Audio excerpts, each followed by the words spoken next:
Hi again, I'm Greg from Second Thoughts East Yorkshire. On the last video, I spoke about how getting a hobby can help to improve mental health, and quite a few people have got back to me with some more ideas. Excuse me. Diane contacted us and spoke about her passion for growing things, notably your own food.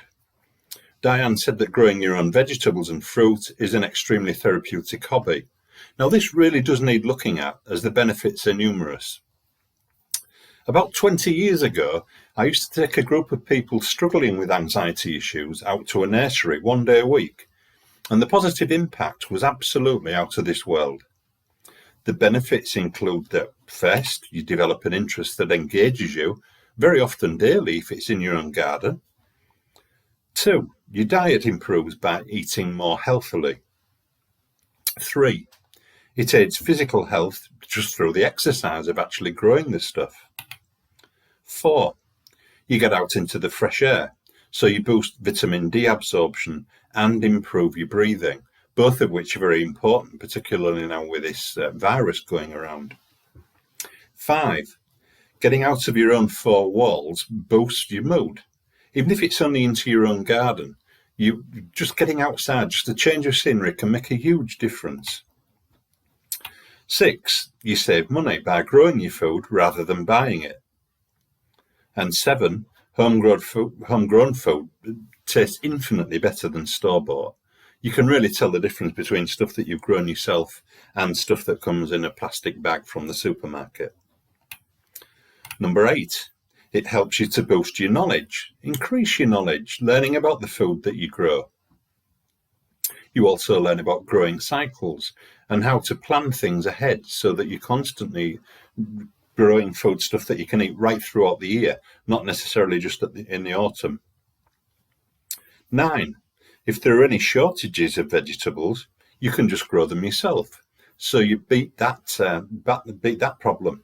If, for example, there are no sprouts available and you like sprouts, you can grow your own. It does make a big difference.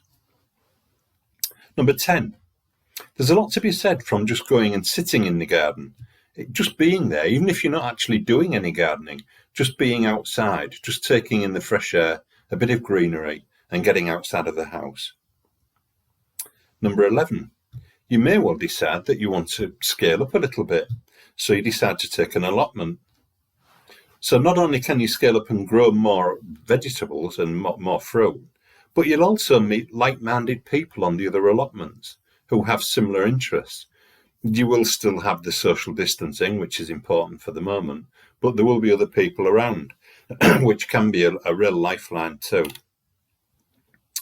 And then number 12, when things return to normality, even a trip out to a site and the ride back home again boosts mood so much. I mentioned earlier taking a group of people out to a nursery that was near North Cave, and they enjoyed the run out there in the minibus and the coming back home again just as much as the time they had out there. Now, Second Thoughts East Yorkshire does have a minibus. For the moment, that project's not running, pun not intended, but when the situation does ease, we'd be more than happy if people want to do some gardening, to arrange a free lift for them. So please get in touch if that does appeal to you. Now, Diane, who spoke about gardening and growing food, also said that on evenings she likes to knit and sew too. And she has actually produced quite a few masks and sent a couple to us, which were really fantastic. So all in all, she's well on the road to self-sufficiency, and that saves money too. A few other people also recommended sewing and embroidery as a creative pastime, and some of the pieces of work that they produce look absolutely wonderful. Another person, a lady called Debbie, got in touch with a few suggestions. She found quite a few online activities that are really interesting. The first one she mentions is an app called Seek, S-E-E-K. If you take a photo of a plant or a bird, it tells you what it is. Now that can be really helpful, particularly if something appeals to you and you'd like to grow it yourself. The next thing she mentioned is Safari Live. You can watch an actual safari in South Africa, so see all those lovely animals. That must be fantastic. The third thing she mentioned is NASA, NASA, and that allows you to watch live streams of the work that they're doing. So that's really interesting if you're into science, for example. There are trackers which allow you to track planes, albeit that there aren't many planes in the air at the moment, admittedly. Or you can even track the paths of planets. How amazing is that? There are several free apps for mindfulness. You can check those out.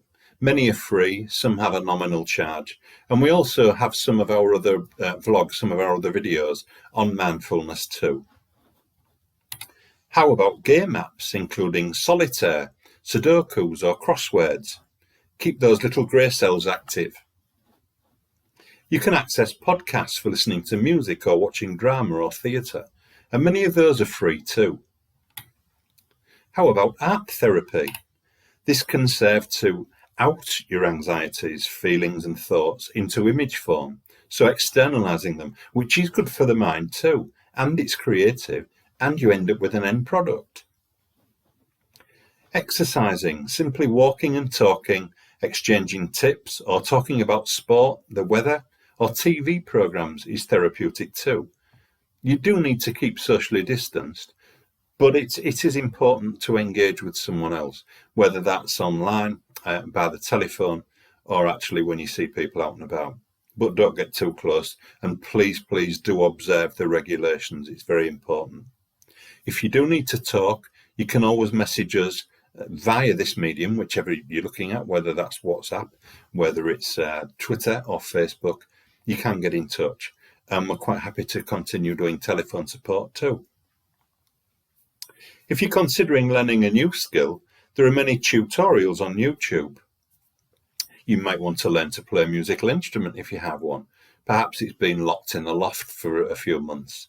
It may well be you want to learn a new skill, like learning a new language. Now, Debs, who sent these suggestions through, said that learning a language may be a step too far for her right now, but she knows quite a few people who are trying it and really getting to grips with it. So that's something else that you can do.